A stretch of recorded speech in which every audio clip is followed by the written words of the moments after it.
வாழ்க வையகம், வாழ்க வைയகம், வாழ்க വളമുടൻ. യോഗിരാജ് വേദാദ്രി മഹർഷി എഴുതിയ കർമ്മയോഗം, അധ്യായം 13, ഭാഗം 1. കുണ്ടലിനി യോഗശാസ്ത്രം. കർമ്മയോഗ മാർഗത്തിൻ്റെ സൈദ്ധാന്തിക പ്രായോഗിക വശങ്ങളെക്കുറിച്ചും ലക്ഷ്യത്തെക്കുറിച്ചുമാണ് നാം ഇനി പരിചിന്തനം ചെയ്യുവാൻ പോകുന്നത്. ശരീരത്തെ ആരോഗ്യപൂർണമായും മനസ്സിനെ ബോധദീപ്തമായും പരിപാലിച്ചുകൊണ്ട് സമൂഹത്തിന് തികച്ചും പ്രയോജനകരമായ രീതിയിൽ സർഗാത്മകമായി സേവനോന്മുഖമായി ആയുഷ്കാലം ചിലവഴിക്കുക എന്ന മഹത്തായ നേട്ടമാണ് ഓരോ വ്യക്തിയുടെ ജീവിതത്തിലും കർമ്മയോഗശാസ്ത്രം ലക്ഷ്യമിടുന്നത്. പൂർവജന്മാർജിത സംസ്കാരങ്ങളുടെയും പ്രാരബ്ധ കർമ്മ വിഭാഗങ്ങളുടെയും സ്വാധീനത്തിൽപ്പെട്ട് മനുഷ്യൻ സ്വന്തം കർമ്മങ്ങളുടെ ചരടുവലിയിൽ കുടുങ്ങി ഒരു കളിപ്പാവയായി ജീവിതമെന്ന കൂത്തമ്പലത്തിൽ ആടിക്കാലം കഴിക്കുന്ന ദുഃഖകരമായ കാഴ്ചയാണ് നാം എവിടെയും കാണുന്നത്.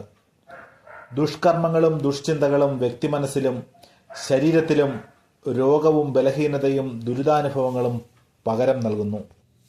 ഒരു വ്യക്തി പുറമേ നിന്ന് കാണുമ്പോൾ വളരെ ആരോഗ്യവാനും സന്തോഷപ്രദനുമായിരിക്കും. എന്നാൽ സുപ്താവസ്ഥയിലുള്ള സ്വന്തം ജനിതക കേന്ദ്രത്തിലെ കർമ്മമുദ്രകൾ ഭാവിയിൽ ഉണർന്ന് ആ വ്യക്തിയെ ബാധിച്ചേക്കാം. ഒരു ചെടിയുടെ കാര്യമെടുക്കുക. വിത്തിൽ നിന്ന് മുള പൊട്ടി വരുന്ന സമയത്ത് അതിൻ്റെ വളർച്ചയുടെ ഗതിവിഗതികളെക്കുറിച്ച് പൂർണ്ണമായി പ്രവചിക്കുവാൻ ആരാലും സാധ്യമല്ല. വിത്തിൽ അതിൻ്റെ ഭാവി ഘട്ടത്തിലെ തളിരിടലും പൂക്കലും കായ്ക്കലുമെല്ലാം ആലേഖനം ചെയ്യപ്പെട്ടിരിക്കുന്നു. ഒരു വ്യക്തിയെ സംബന്ധിച്ചിടത്തോളം അവൻ്റെ സഞ്ചിത പ്രാരബ്ധ ആഗമ്യ കർമ്മ വിഭാഗങ്ങൾ എന്തായിരിക്കുമെന്ന് കൃത്യമായി പ്രവചിക്കുവാൻ സാധ്യമല്ല.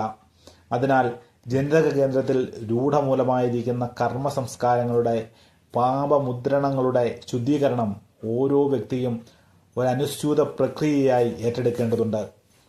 ശരീരത്തെയും മനസ്സിനെയും ശുദ്ധമാക്കി പൂർവാർജിത കർമ്മങ്ങളുടെ വിപത് ഫലങ്ങൾ സൽക്കർമ്മങ്ങൾ കൊണ്ട് മായ്ച്ചെഴുത്ത് നടത്തി സത്സംസ്കാരങ്ങൾ മനസ്സിൽ ഊട്ടിയുറപ്പിക്കേണ്ടത് വ്യക്തിയുടെ ആത്മീയ പുരോഗതിക്ക് അത്യന്താപേക്ഷിതമാണ്. ശരീരത്തിൻ്റെയും മനസ്സിൻ്റെയും ഉടച്ചുവാർക്കലും പുനർവിന്യാസവും സമന്വയിപ്പിച്ച് ഒരു ആത്മീയ നവജീവിതത്തിന് വ്യക്തിയെ സജ്ജനാക്കുന്ന ലളിതവും സുരക്ഷിതവുമായ പ്രക്രിയയാണ് കുണ്ടലിനി യോഗമാർഗം. വ്യക്തിയുടെ ശാരീരിക വളർച്ചയുടെ പ്രധാന ഘട്ടങ്ങൾ 40 വയസ്സിനുള്ളിൽ പൂർത്തീകരിക്കപ്പെട്ടിരിക്കും. ഈ 40 വർഷത്തെ പ്രായപരിധിയിൽ 15 വയസ്സ് മുതൽ 40 വയസ്സ് വരെയുള്ള ഘട്ടം മനഃശരീരങ്ങളുടെ പുനർസംവിധാനത്തിന് വളരെ അനുയോജ്യമാണ്.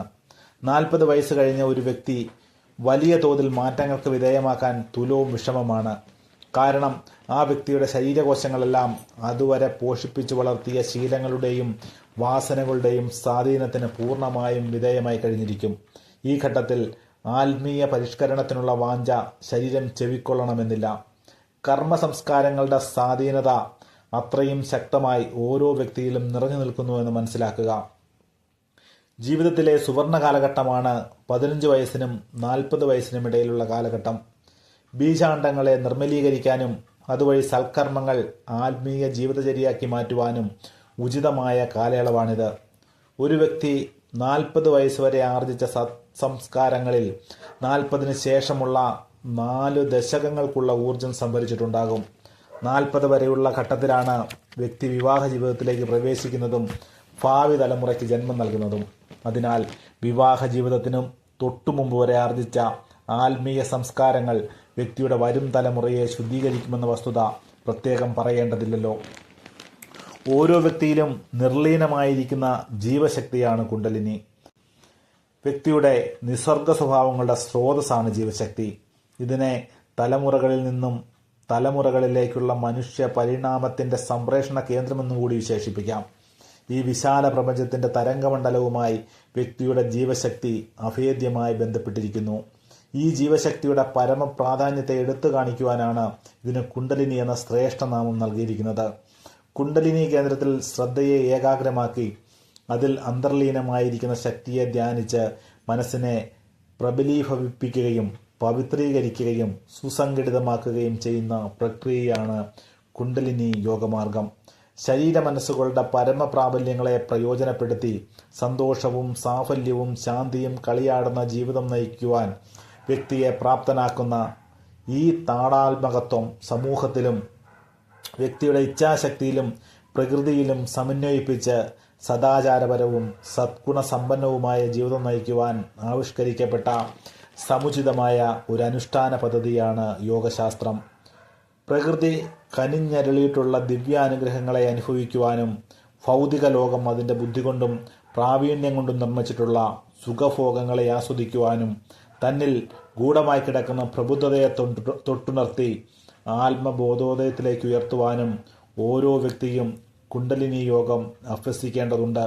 ദൈവദത്തമായ ആറാം ഇന്ദ്രിയൻ കൈമുതലുള്ള മനുഷ്യനെ സംബന്ധിച്ചിടത്തോളം ജീവാത്മാവിനെ പരമാത്മാവിലേക്കും വ്യക്തിബോധത്തെ ആത്മബോധത്തിലേക്കും ഉയർത്തുക എന്നത് ജീവിതധർമ്മമാണ്.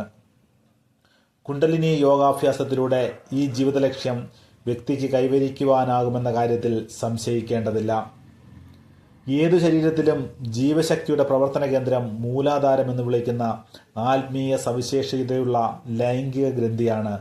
മൂലാധാരസ്ഥിതമായ ഈ പ്രവർത്തന കേന്ദ്രത്തെ ഭൂമധ്യത്തിലുള്ള ആജ്ഞാചക്രത്തിലേക്ക് ഉയർത്തുമ്പോൾ മനസ്സിന് അതിൻ്റെ അസ്തിത്വത്തെക്കുറിച്ചും നിർവഹണപരമായ ലക്ഷ്യത്തെക്കുറിച്ചും അവബോധം സിദ്ധിക്കുന്നു. മൂലാധാര ചക്രത്തിൽ നിന്ന് ജീവശക്തിയെ സാധകന്റെ ഭൂമധ്യത്തിലുള്ള ആജ്ഞാചക്രത്തിലേക്ക് ഉയർത്തുന്ന പ്രക്രിയയാണ് കുണ്ടലിനി യോഗമാർഗത്തിലെ ദീക്ഷ. ജീവശക്തിയുടെ ആന്തോളനം തൻ്റെ ഭൂമധ്യത്തിൽ സാധകൻ അനുഭവിക്കുന്നു. പണ്ടുകാലത്ത് പ്രാണശക്തിയെ ഉണർത്തുവാൻ മറ്റു ചില രീതികളാണ് ആത്മീയാഭിലാഷികൾ സ്വീകരിച്ചിരുന്നത്. അതിൽ മുഖ്യം പ്രാണായാമമായിരുന്നു. ഒരു യോഗ്യനായ ഗുരുവിൻ്റെ സാന്നിധ്യത്തിലിരുന്ന് ശ്വാസോച്ഛ്വാസങ്ങൾ ക്രമപ്പെടുത്തി സംസ്കൃത ഭാഷയിൽ ഇതിനെ പൂരകം, കുംഭകം, രേചകം എന്ന് വിളിക്കുന്നു. ഇതനുഷ്ഠിച്ചിരുന്നത് ഇഷ്ടദൈവത്തെ മനസ്സിൽ ധ്യാനിച്ച് ഉചിതമായ മന്ത്രങ്ങൾ ഉരുവിട്ട് ജീവശക്തിയെ മൂലാധാര ചക്രത്തിൽ നിന്ന് പടിപടിയായി പുനരുദ്ധാനം ചെയ്ത് സഹസ്രാര പത്മത്തിലേക്ക് എത്തിച്ച് അതിൽ വിലയം പ്രാപിക്കുന്ന രീതിയും മുൻകാലത്ത് നിലനിന്നിരുന്നു. ഇപ്രകാരം മൂലാധാരത്തിൽ നിന്ന് 4 ഇഞ്ച് മീതെയുള്ള സ്വാധിഷ്ഠാന ചക്രത്തിലേക്കും പിന്നീട് മണിപൂരക ചക്രത്തിലേക്കും പിന്നീട് അനാഹത ചക്രത്തിലേക്കും അവിടെ നിന്ന് വിശുദ്ധി ചക്രത്തിലേക്കും അവസാനം ആജ്ഞാചക്രത്തിലേക്കും ജീവശക്തി ഉദ്ധാരണം ചെയ്യപ്പെടുന്നു. മേൽപ്പറഞ്ഞ 2 രീതികളിൽ നിന്നും വ്യത്യസ്തമായ ഒരു രീതിയും അക്കാലത്ത് പ്രചാരത്തിലുണ്ടായിരുന്നു. അക്കാലത്ത് പ്രാണായാമവും യോഗാസനങ്ങളും സമന്വയിപ്പിച്ച് അതുവഴി ജീവശക്തിയെ ഉദ്ദീപിപ്പിച്ച് ആജ്ഞാചക്രത്തിലേക്ക് ഉയർത്തുന്നതായിരുന്നു അത്. ഈ രീതികൾ ശ്രമകരവും മന്ദഗതിയിലുള്ളവയുമായിരുന്നു. ഈ രീതി അവലംബിച്ചിരുന്ന പല സാധകർക്കും മാനസികവും ശാരീരികവുമായ പ്രശ്നങ്ങൾ നേരിടേണ്ടതായും വന്നു. പ്രത്യേകിച്ച് സ്ത്രീകൾക്ക് ഈ രീതികൾ അന്യമായിരുന്നു. ശാസ്ത്രങ്ങളെയും സ്മൃതികളെയും ദുർവ്യാഖ്യാനം ചെയ്ത് യോഗ സാധനയിൽ നിന്ന് സ്ത്രീകളെ സമുദായം അകറ്റി നിർത്തുകയും അവർക്ക് ആത്മപ്രബോധനത്തിനുള്ള അവസരം നിഷേധിക്കുകയും ചെയ്തു. കുണ്ടലിനി യോഗം ലളിതവും സുരക്ഷിതവും. യോഗശാസ്ത്രത്തിൽ നടത്തിയ നിരന്തര ഗവേഷണങ്ങളുടെ ഫലമായി പുതിയ, തികച്ചും സുരക്ഷിതമായ, അനുയോജ്യമായ ഒരു മാർഗം ആത്മീയ അന്വേഷികൾക്ക് മുന്നിൽ തുറന്നു കിട്ടി. യാതൊരുവിധ ഭയാശങ്കകളോ വൈഷമ്യങ്ങളോ ഇല്ലാതെ പുരുഷനും സ്ത്രീക്കും കുടുംബസ്ഥരായാലും അവിവാഹിതരായാലും സ്വീകരിച്ച് പരിശീലിക്കാവുന്ന യോഗമാർഗമാണ് കുണ്ടലിനി യോഗം. Simplified kundalini yoga sky. ഈ ആധുനിക കാലഘട്ടത്തിൽ ആത്മീയാഭ്യുന്നതി കാംക്ഷിക്കുന്ന ലക്ഷക്കണക്കിന് പേർ കുണ്ടലിനി യോഗമാർഗം പരിശീലിക്കുകയും അതിൻ്റെ നാനാവിധ ഗുണങ്ങൾ ആസ്വദിക്കുകയും ചെയ്യുന്നു. കുണ്ടലിനി യോഗശാസ്ത്രത്തിൽ അവഗാഹം നേടിയ ഒരു യോഗ പരിശീലകനിൽ നിന്നും ഏതൊരാൾക്കും ഈ യോഗദീക്ഷ സ്വീകരിക്കാവുന്നതാണ്. ദീക്ഷ ലഭിച്ച നിമിഷങ്ങൾക്കകം തന്നെ ജീവശക്തിയുടെ ചലനങ്ങൾ സാധകന് ഒരു മന്ദപ്രഭാവമായി സ്വന്തം ശരീരത്തിൽ അനുഭവപ്പെടുന്നു. ജീവശക്തിയിൽ കേന്ദ്രീകരിക്കുമ്പോൾ മനസ്സ് ഇന്ദ്രിയ ബോധങ്ങളിൽ നിന്നകന്ന് അതിൻ്റെ അന്തരാളങ്ങളിലേക്ക് ആഴ്ന്നിറങ്ങുന്നു. ജീവശക്തിയിൽ കേന്ദ്രീകൃതമാകുന്ന മനസ്സിന് ഇച്ഛാശക്തിയും ബുദ്ധികൂർമ്മതയും കൈവരും. മനസ്സിൽ ശാന്തി വിളങ്ങി നിൽക്കും.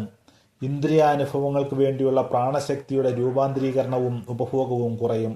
അതിസങ്കീർണമായ ഭൗതിക ജീവിത പ്രക്രിയയിൽ മനുഷ്യൻ ശീലബലത്തിനും വിവേകബുദ്ധിക്കുമിടയിൽ കിടന്ന് പാടുപെടുകയാണ്.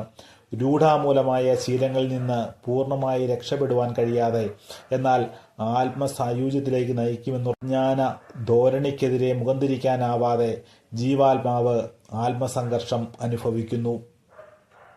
ഈ പ്രതിസന്ധിയിൽ നിന്നും രക്ഷപ്പെടുവാൻ നിരന്തരമായ കുണ്ടലിനി ധ്യാനം വ്യക്തിയെ സഹായിക്കുമെന്ന കാര്യത്തിൽ സംശയമില്ല. അനാവശ്യമായ വൈകാരിക ഭാവങ്ങളിൽ നിന്നും സ്വഭാവ രീതികളിൽ നിന്നും കരകയറുവാനായി മനസ്സിനെ പ്രബലപ്പെടുത്തുവാൻ ധ്യാനം സഹായിക്കും. ശരിയായ ചിന്ത, ശരിയായ ജ്ഞാനം എന്നിവ ലഭിക്കുവാനും ജീവിതത്തെ ആത്മീയ ബോധത്തിലെത്തുവാൻ പര്യാപ്തമായ വിധത്തിൽ പുനർസംവിധാനം ചെയ്യുവാനും കുണ്ടലിനി ധ്യാനം സഹായിക്കുന്നു. അത് ജീവിതത്തെ അടിമുടി മാറ്റിമറിക്കുകയും സ്ഥിരാഭ്യാസത്തിലൂടെ ആത്മീയ അഭിമുഖമായി മാറ്റുകയും ചെയ്യും.